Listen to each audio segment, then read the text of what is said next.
হঠাৎ কেন বাংলাদেশের বিরুদ্ধে আদা জল খেয়ে লেগেছে ভারত? স্বৈরাচার শেখ হাসিনার ভয়াবহ পতনের পরও মোদি এতটা ক্ষেপেনি, কিন্তু এখন কেন বাংলাদেশের বিরুদ্ধে যুদ্ধে নেমেছে মোদি প্রশাসন?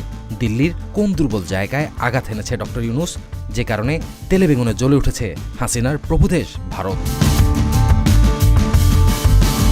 সামরিক সূত্রে জানা যায়, ভারতের কলিজায় আঘাত এনেছে ডক্টর ইউনূসের এক মহাপরিকল্পনা, যা ঘুম কেড়ে নিয়েছে মোদির।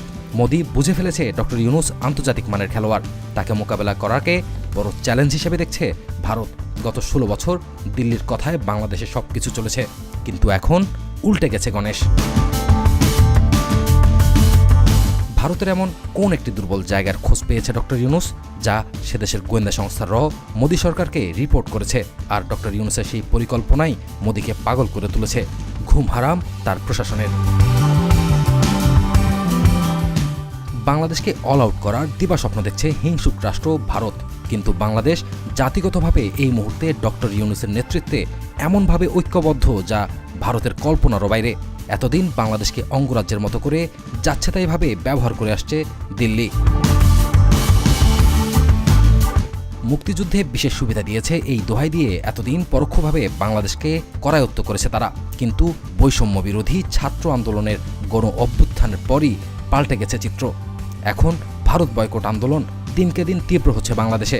যে যত ভারত বিরোধী, সে তত দেশপ্রেমী, এই স্লোগান এখন দেশের কোটি কোটি তরুণের মুখে মুখে।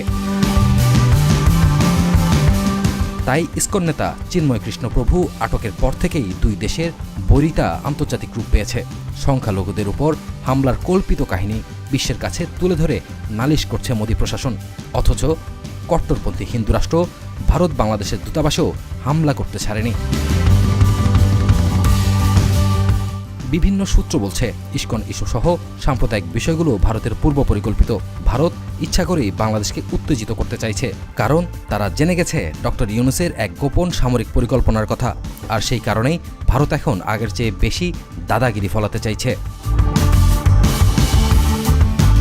আজ আমরা জানতে চাই ভারতের এই পাগলামির মূল কাহিনী, জানবো পেছনের গল্প। মনে থাকার কথা, গত কিছুদিন আগে রংপুরের মাহিগঞ্জ কলেজে অনুষ্ঠিত হয় সনাতন জাগরণ মঞ্চের মহাসমাবেশ। এটির আয়োজক ছিল হিন্দু জঙ্গি সংগঠন ইসকন, কিন্তু কেন রংপুরেই করা হলো এই সমাবেশ? তার পেছনেই লুকিয়ে রয়েছে ভারত খেপার মূল কাহিনী। মূলত ভারতের গোপন ষড়যন্ত্রের মহড়া ছিল এটি।